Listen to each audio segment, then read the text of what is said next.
Woe to you of earth and sea. Welcome to Satan is My Superhero, a show for atheists, scoffers, heathens, and unbelievers. I'm your host, Judas Falling.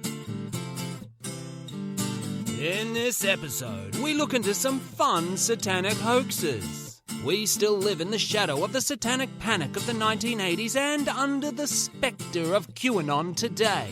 But those hoaxes have cost people their lives, and that's not fun. I thought in this episode we would look at some of the less famous stories where the devil is to blame. I was just telling Aristotle the other day, I get blamed for everything. No one ever gives me credit for the things I'm actually responsible for, like name-dropping. I invented that. In May 1973, 13 sites associated with satanic rituals were discovered on the Scandinavian island of Anholt, which I'm sure must have resulted in a tourist boom. Welcome to Sven's Satanic Safari Tours of Anholt Island. I'm your satanic tour guide, Sven. Please remember, for your own safety and that of other visitors, do not feed the Satanists, if we see any. These sites turned out to be fake. What am I going to do with all of these Sven's Satanic Safari tote bags?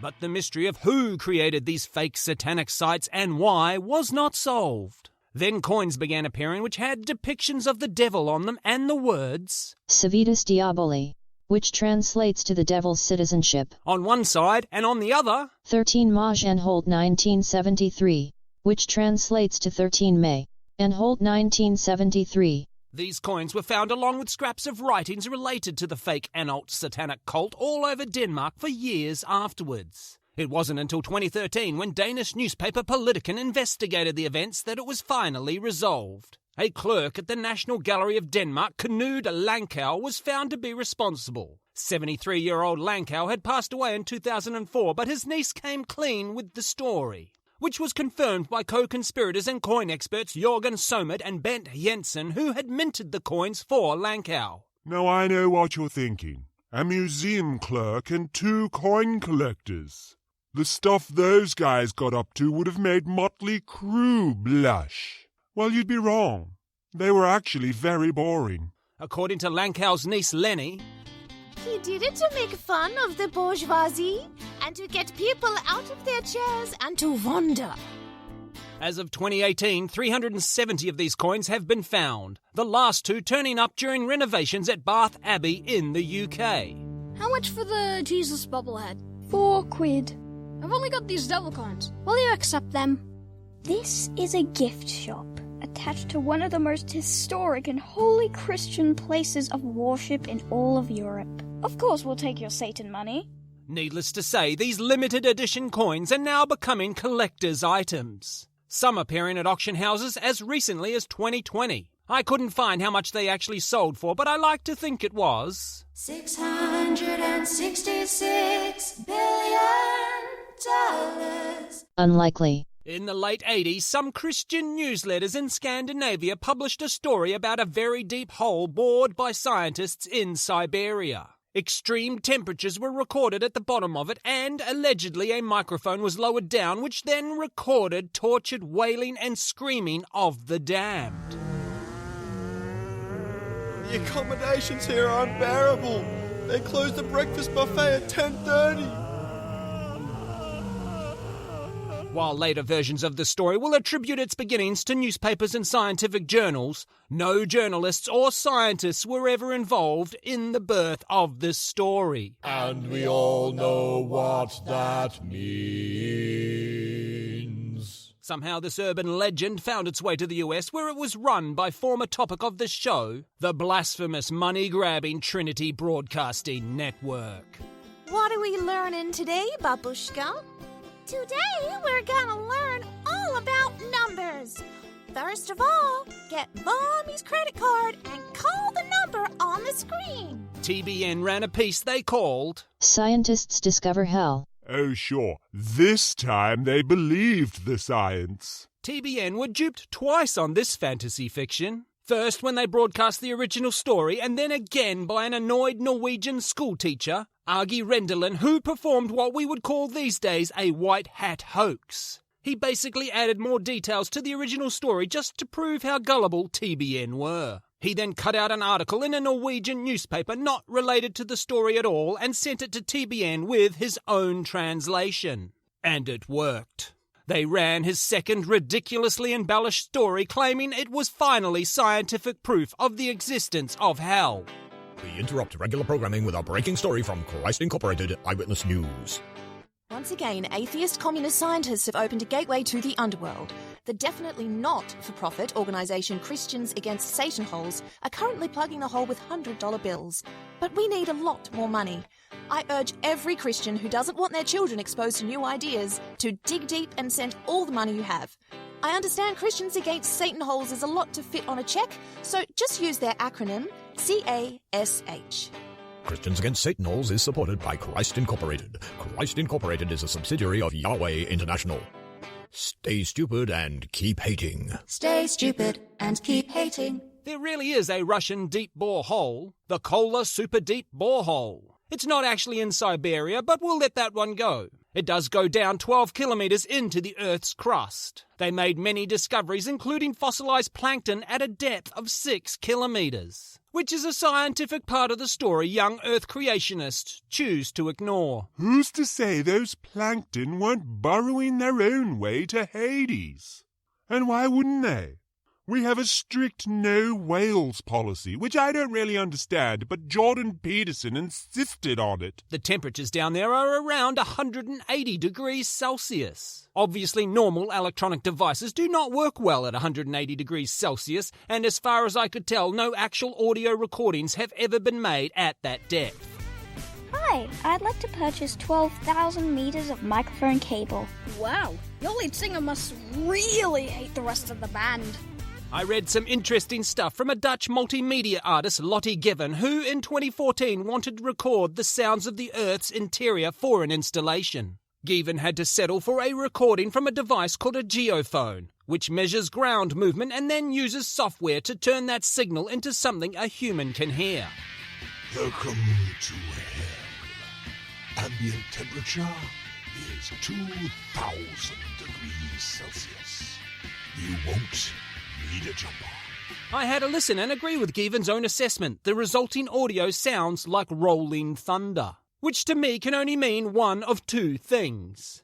Bon Scott was in direct contact with Brian Johnson from Beyond the Grave when AC/DC wrote the song Hell's Bells with the line, "I'm rolling thunder, pouring rain." Or that is actually the sound you would expect to get when you sonify a geophone recording. Yes, I can see it must be very hard to say which one of those options is the most plausible. Now, despite not having the capability to record any audio from the bottom of the Kola Super Deep Borehole, back near the turn of the millennium, the previously reported recording finally surfaced and found its way to the preeminent purveyor of particularly peculiar potent portents, the perfectly plausible prince of the paranormal, AM Talk radio host Art Bell. Welcome to Coast, where our marketing research has shown anyone still listening to AM radio in this day and age is a socially maladjusted kook or crank. And despite the whole story having been debunked and proven to be a hoax a decade earlier, Bell still played the recording to his audience with the disclaimer the audience should come to their own conclusion. Which I'm sure they did. Anyone still listening to AM radio in this day and age is a socially maladjusted kook or crank. The recording, made long after the original hoax, is around on the interwebs if you want to hear it. Trust me, I know enough about audio to say without any hesitation there is nothing about it that suggests it's not just a bunch of different voices looped and played at various speeds, then all mixed together in a cacophony. I'm not going to hurt your ears with it here, but I thought I might make my own interpretation of what eternal damnation would sound like for me. Welcome to Coast, where our marketing research has shown anyone still listening. We've all heard of backmasking in popular music. I've mentioned it on this show before. There are a slew of recording artists that have been accused of encrypting backward satanic messages in their songs over the years. I'm not saying no one's ever tried it, but as discussed in the Paul and Jan Crouch Sex, Lies and Videotape episode, There is no part of the human brain that translates things backwards. Rather than running through a far too long for one episode list of them, I thought I would pick out the most ridiculous and fun example. Is it the Cannibal Corpse song, A Skull Full of Maggots? No. Is it the Mayhem song, Worthless Abominations Destroyed? No, last guess. Is it the Meshuggah song, Break Those Bones Whose Sinews Gave It Motion? No, it's Justin Bieber. That was going to be my next guess. That's right. When you play Bieber's Baby backwards, you can hear this. Acknowledge my Lord. Lord, he's here. I'm the evil one. Satanic new world. New world. New world. I want it. Let me in. Let me in. Yay, war. Let me in. Let me in. Let me in. Yay, war.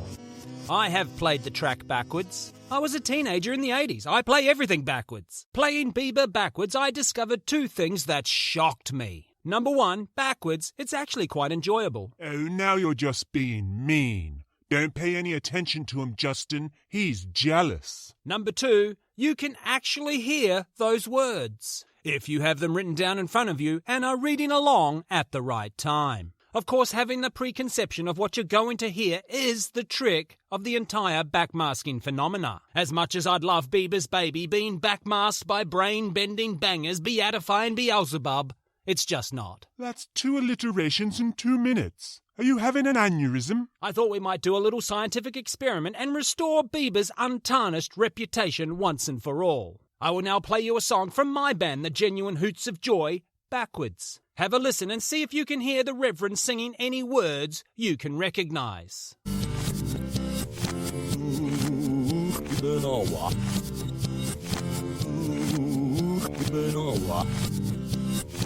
Did you understand any of the words? Probably not. Now let's try again, but this time I'll tell you what to listen for. Hopefully you will hear the Reverend sing, ooh, giving her one, ooh, giving her one.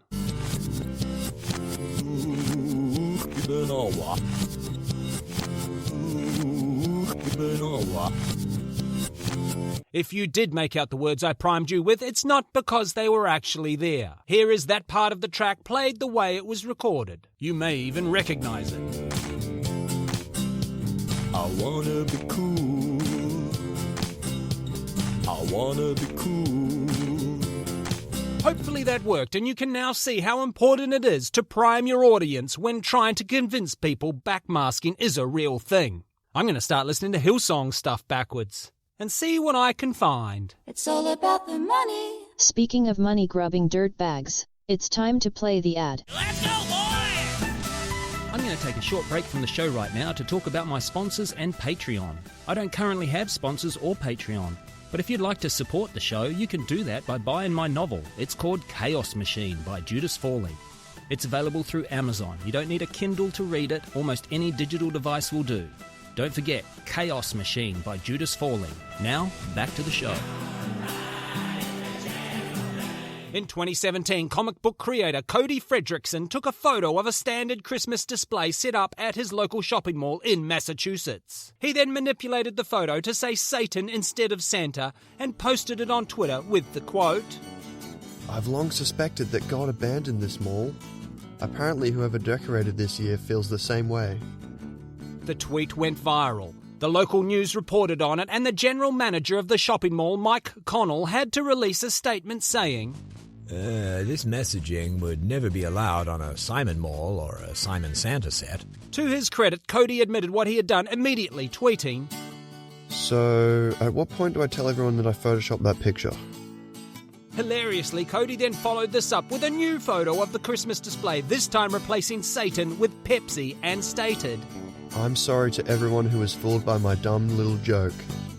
While I would not describe this as a hoax, I did want to include it in this episode because it was fun. The Boston Magazine, where I found the story, clearly loved it and made numerous jokes and puns in their reporting. And at the end of the day, no one got hurt or ripped off. There was no malicious intent to trick people. At worst, some people might have jumped into their cars and drove down to the mall to see the Satan blocks. Dad, you said we were going to see Satan. It's just a boring old Santa. I reached out to Cody for comment and he replied, I actually worked at that more when I made the post. I do a lot of digital art and stuff like that for fun, so I just thought it'd be a silly little thing to try. I definitely didn't expect any reaction. The only reason it ended up getting any traction is because I forgot to turn off my location sharing so everyone from the area ended up seeing it. I wasn't trying to trick anyone though, I was just trying to make a funny post. I also asked Cody if he got any blowback at the time. I didn't end up getting in any trouble or anything, because it ended up taking a life of its own pretty quickly. It got reposted by some sports sites and even a pro basketball player, all thinking it's real. Was it Kyrie Irvine? You know, I have sold him the Brooklyn Bridge. Twice.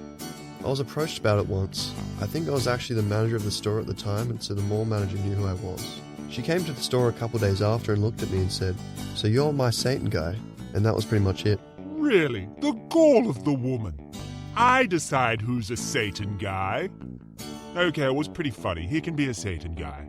And finally, Cody told me, my name isn't even attached to it anymore. It's just out there in the ether. Now one of my favourite parts of every holiday season is waiting to see it pop up again. Oh, I love a holiday tradition. Every Christmas, I roast nuts on an open fire. I thought you were allergic to nuts. What? Oh, yeah, I know. I see what you mean. I'll explain after the show. If you want to see other posts from Cody, you can check him out on Twitter. His handle is @KodiakCountry, and there you'll find links to his comic art. Howdy, it's the Reverend Steph here. Most of the music in this episode was supplied by the comedy disco punk band The Genuine Hoots of Joy. If you want to hear the songs in their entirety, check out Hoots of Joy on YouTube. You might recognise the lead singer. Okay, it's me. In July 2020, signs with the United States Forest Service logo were found in the San Bernardino Mountains. The signs read, "Attention campers, due to increased satanic cult activity in this area, camping is not advised until further notice. Several pets have been reportedly sacrificed in satanic rituals." Some wag had printed the fake signs themselves and put them up in the park. If you ask me, pretty funny and harmless. Except for maybe wasting the time of the good folk at the Forest Service who had to make an official statement saying, "There is no known threat of this type to visitors." And our final badge goes to Jonathan for lighting the campfire this weekend using nothing but a match and lighter fluid. Excuse me, Scoutmaster, are you sure that's all the badges? Isn't there one for animal sacrifice? No, there's not. Why do you ask? No reason. No one look behind my tent.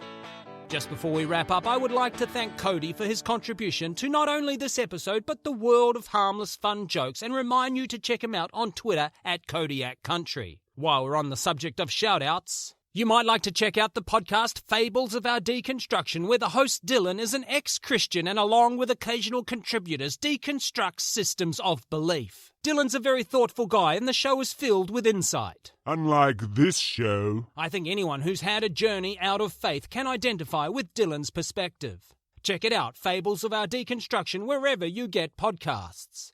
Now to wrap up. As I said at the beginning, the Satanic Panic and Qanon have created very real casualties and ruined innocent lives in the name of the devil. But Knud, Jørgen, Bent, Åge and Cody had nothing to gain from their practical jokes other than maybe to make some foolish people look foolish. They used Old Scratch to provide some harmless, humorous hijinks for the rest of us to enjoy. And just like his contemporaries, Santa Claus, Frodo Baggins and Spider-Man, the devil is meant to be enjoyed. And that's why Satan is my superhero. If you've enjoyed this episode, please rate, review, subscribe, you know the drill. But more importantly, please recommend this show to just one person. I mean literally one person. Choose that person well. Welcome to Stan's Try and get the Swedish chef in my head. Why do you think it's a blah blah blah blah? I do a lot of diddle... I forgot how to say it. I do a lot of diddle... Oh my god. Diddle-jule? Sorry. Oh, I get it now. It's testicles.